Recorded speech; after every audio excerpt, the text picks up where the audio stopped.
Hi guys, happy... Hold on. Saturday. It does not feel like a Saturday, it feels like a Sunday. So, alright, straight into Traditional Witchcraft. I'm very glad that you guys are liking this series, so I am too, obviously. And it's a really good series. So...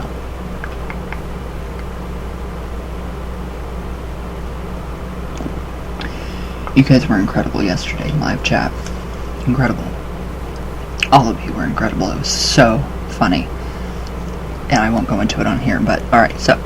Okay, now we have the evil eye, and then we are going to have meeting at the crossroads. So, basically, many cultures all over the world around, share a common belief in a type of curse or hex that is transmitted usually unwittingly through a glare or glance in which the caster is filled with envy, praise, or whatever, conventionness. So that's when we actually we have energy that comes out of our eyes. So if you read the Ritual and Doctrine of High Magic by Elvis Levi, that explains that. So that's literally, I can't remember how he called it, but it was literally something that does happen. So you can literally pour energy out of your eyes to somebody, and it's the evil eye. You give them a glare, a glance, and you have protection from the evil eye. So that very coincident is synchronistic that I put this on today. So, alright, so, let me see where to go. Okay, so it can also be transmitted intentionally or unintentionally by people with green or blue eyes, which is why protective charms to ward against this curse are so often blue, green, or turquoise. Mine's just diamond. Real. So it's not any color. But, alright, so the evil eye is also called the, invidious eye, the envious eye, ayin hara, that's Hebrew. We have malocchio, it's Italian, maojo, Spanish, and chatore, Sicilian, the stink eye, which is Hawaiian, nazar is Turkish, and blaband is Farsi. So I really like the way the Italians pronounce it. I don't know why, I just think it's really neat, probably because I am a very good chunk of Italian. So, alright, well, the evil eye itself is a receptive sensory organ. Literally, the eye. Literally. The power of the evil eye is insidious in its ability to send curses outward in a projective manner, often unbeknownst to the own doing the cursing. So, usually, we don't understand, like when we give the glare, like when we give the finger, it's all we're projecting, so it's just going to ripple effect, and it's going to ripple back. So that's why I don't have road rage too much anymore. Yeah, I've, got the New York signs down, but that's it. So, but yeah, basically, I mean, in traditional context, the person who sends the curse does not necessarily intend the afflicted target any harm, so they simply admire and covet what they don't already have. So, for this reason, mothers in cultures where a belief in the evil eye is prevalent might respond, "Oh, but he's got dirt on him," when told their baby is beautiful. Without saying something seemingly mean, the child might attract the evil eye and become sick or even die. So, a little far-fetched. Alright, so we have two symbols. We have this one, which is to send out that energy, and then we have another one. I think it's like this. I can't remember how it's done. So but we all know this, how to send with the horns of the horn god. Alright, but perils related to the evil eye include wasting, illness, blight, injury, plain bad luck, and possibly even death. I don't know about that. I don't have any concrete beliefs on magic and death. I don't think you can kill somebody with magic. I don't think so.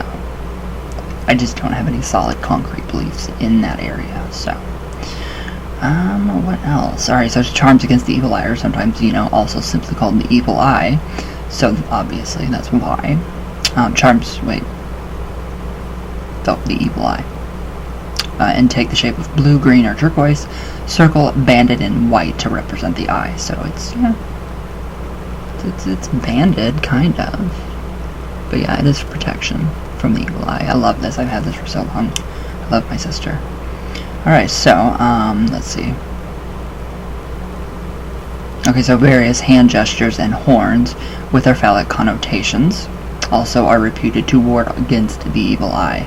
Alright, so eyes, hands, and horns all have been fashioned into jewelry, charms, and art that can be displayed on bodies and homes and in vehicles to offer the most possible protection against the threat of this malevolent glare.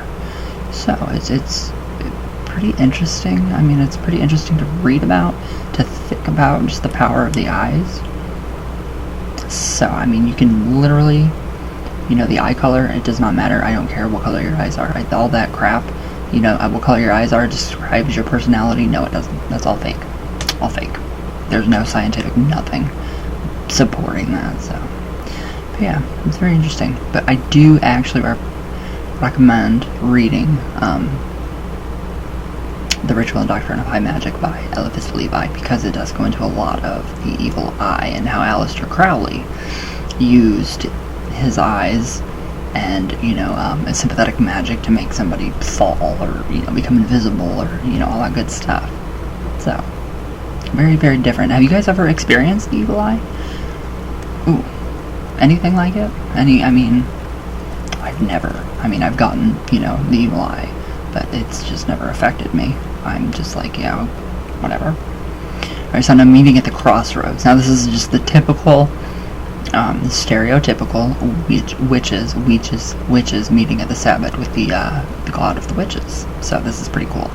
Alright, now liminal places are those locales that can be either described as neither here nor there. So since time immemorial, they've been considered the very best places to meet the witch father or mother and perform spells.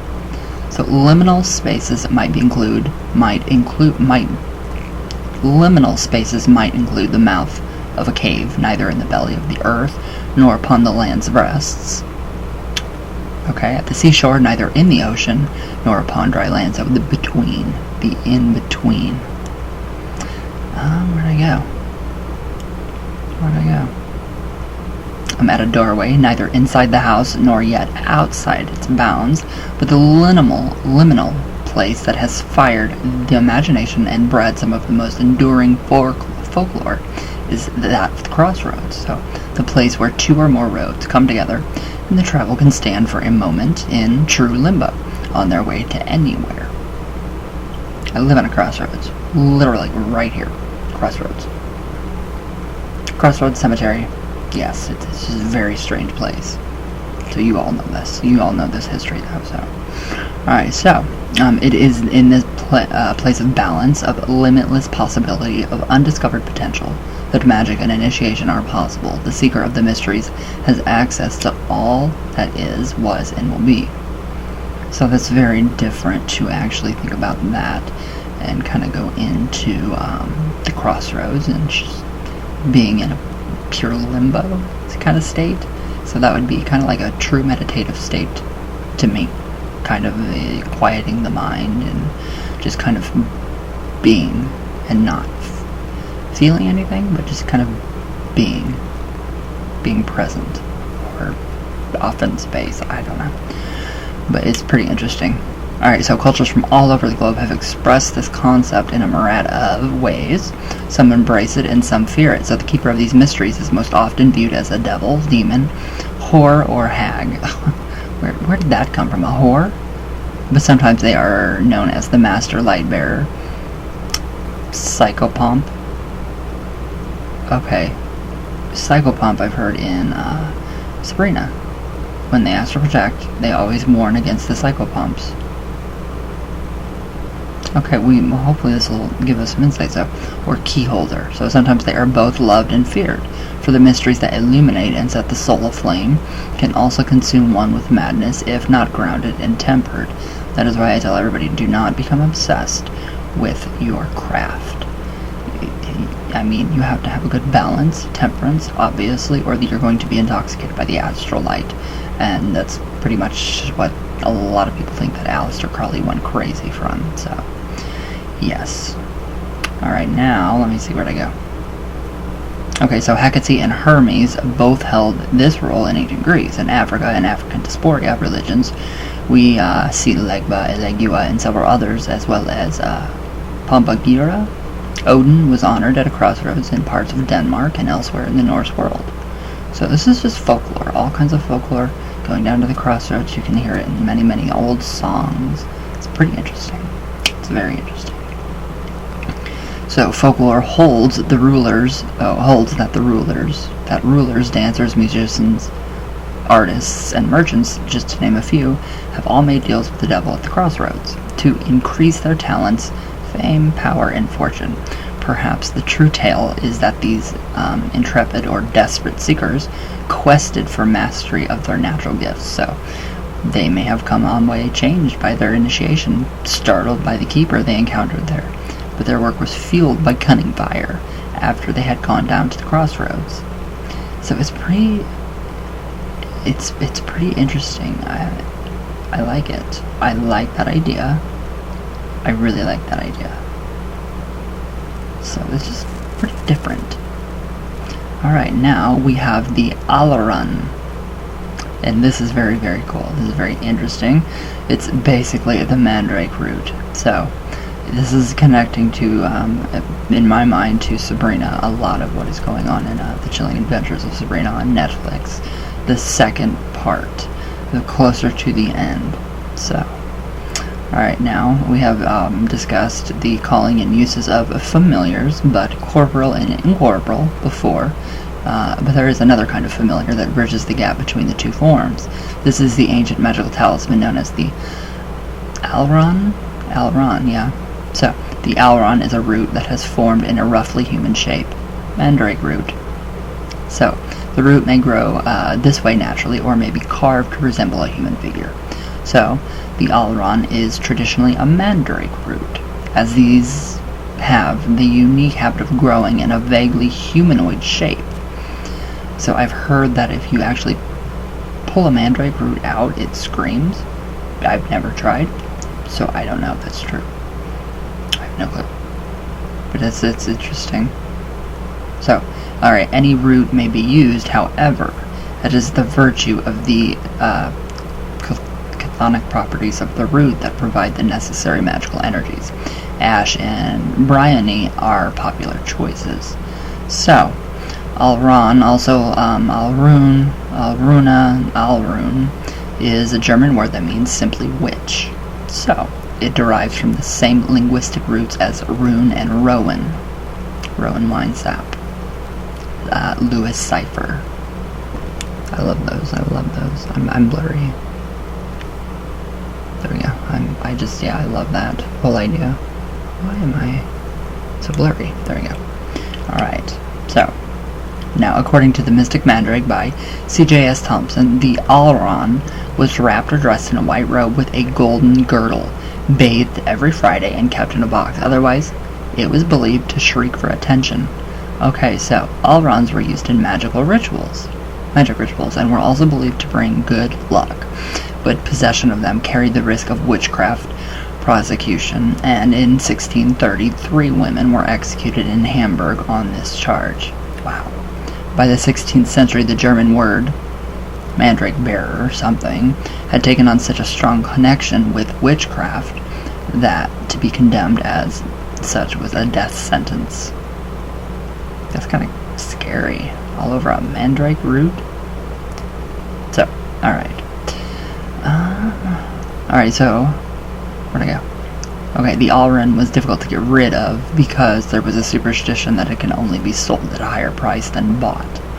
And there are legends that the owners who tried to throw an mandrake root away found it returned to their room. Okay, that sounds like an Annabelle. This literally is an Annabelle doll. According to German folklore, an Alaran assisted easy childbirth, and water in which it has been infused prevented swellings in animals. Alrons were said to grant wishes of their owners and to do magic for them, just as a familiar spirit would. I'm taking it as it's a connection or an extension of our body. I'm not 100% sure. So Alrons are red. Oh, they're fed. Okay, so you feed your mandrake root milk, honey, and their owner's blood to empower them. So it is best to make these offerings to the mandrake root each time it is used for magic. So you must treat the mandrake root as a beloved member of your family, letting it know of family news and always talking sweetly to it as if coddling a small child. Alright, so Sarah Lawless adds that the Alron is a sentient, familiar spirit and not a curio to be tossed aside.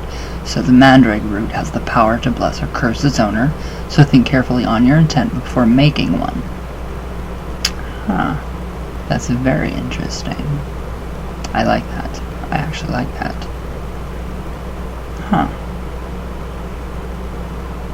So we do have a little bit of more information on this. No, we don't. So this is pretty cool. That's really, really cool. So, what do you guys think? Have you guys ever done this? Have you guys ever had, wow. Have you guys ever had a mandrake root? Do you guys use them? Do you employ them? Alright. Now, a little bit of information on the pentagram within traditional witchcraft. Not ceremonial magic or ritual magic, but traditional witchcraft. So, alright, so obviously we all know the pentagram of the witches is a 5-pointed star formed by 5 straight lines and encased in a circle, which 1 point upwards. So the 5 points of the pentagram represent the 5 elements. The crowning point represents spirit, and continuing clockwise order, the remaining points symbolize water, fire, earth, and air. The circle is related to the magic of circle of power, and connects all of the elements together, all of which is under the dominion of spirit. So, when inscribed on a disc, it represents the pentacle or ritual tool of earth. Small silver pentagrams are favorable amulets of witches, and are often worn as ritual jewelry. So, the first known use of the pentagram found in Mesopotamian writings dating to about 3000 BC. So, the Sumerian pentagrams served as pictograms for the word ub, meaning corner, angle, nook, a small room, cavity, hole, or pitfall. So the pentagram it's a very ancient magical sigil, and has been used by many groups under many names. Among the names are the Pentalpha, the 5 A's of Pythagoras, and the endless knot, the Eastern Star used in Masonry, and the Star of the Magi, followed in biblical myth. The Star of Knowledge, the Seal of the Templars, the Seal of Solomon, although this is a misattribution, as Solomon's seal is actually 6-pointed. It's a 6-pointed star, so. Alright. The Pentagrammatron, or the 5-lettered word YHSHVH, the infallible name of the God of the Hebrews, when coupled with the Shekinah, the goat of Mendes, Baphomet, the seal of the microcosm, Gawain's garter. Gawain used this symbol for his Escutcheon after defeating the Green Knight, so the witch's foot and the goblin cross. Christians did once use the pentagram to represent the 5 wounds of Jesus. And you can actually go back on Google and you can find all of that information. And you can see it. See the churches. They had giant pentagrams all over windows. It was beautiful, really. So, alright. Now the inverted pentagram represents spirit triumphed by matter, and is used as a symbol for the 2nd degree in some traditions of witchcraft. So, it's not evil. It's not evil at all. So, the planet Venus traces a pentagram in the sky every 584 days. Is that not amazing? So, and the pentagram's association with this planet, the morning star and the evening star, from some of the earliest stellar lore. We already learned about that, so. Cutting an apple in half reveals a pentagram within, formed by the seed cavity. So the apple blossom is 5-petaled. 5-petaled, as is the rowan and the rose, of all which are associated with witchcraft and magic. Pentagram is used magically as a portal. It's very interesting, and I really think you guys will like this video. It is. It's just amazing.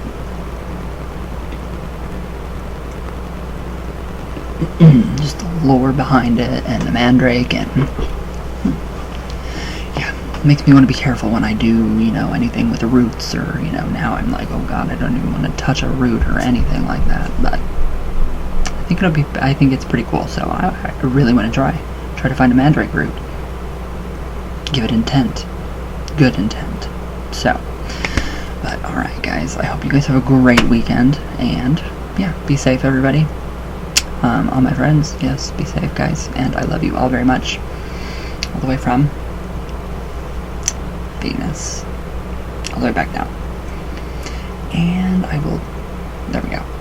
And I'll see you guys tomorrow for Sundays with Satan. So, thank you guys for watching. I love you all.